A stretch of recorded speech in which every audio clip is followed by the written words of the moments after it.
Balat balabar kawat burinya, jumling, atanapi Jumat keliling, tos janten agenda rutin Bupati Bandung, Dadang Supriyatna.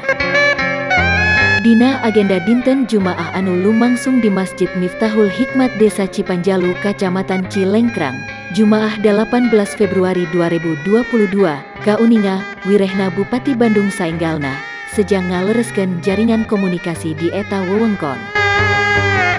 Sarta inyana marentahkeun ka Dinas Komunikasi dan Informatika Diskominfo, supados saenggalna ngalereskeun sistem jaringan internet di wewengkon Desa Cipanjalu, Kacamatan Cilengkrang.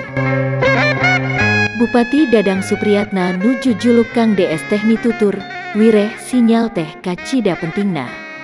Saupami jaringan di wewengkon ieu sae, tangtos layanan bakal langkung optimal. Contona, perkawis nyetak KTP. Warga teu kedah sumping ka kantor Disduk Capil, tapi cekap dicitak di desa wae.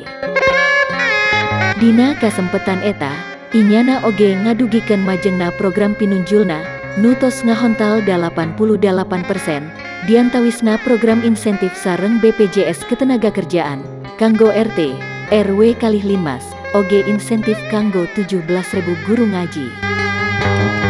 Salian ti eta, Bupati oge janji, inyana bari saenggalna, ningkatkeun infrastruktur jalan, ti Desa Cipanjalu dugi ka wates Kabupaten Bandung Barat. Sakitu kapihatur, ti langit Desa Cipanjalu Kacamatan Cilengkrang Kabupaten Bandung, balabar kawat burinyai nu ngamancanagara, ngabewara.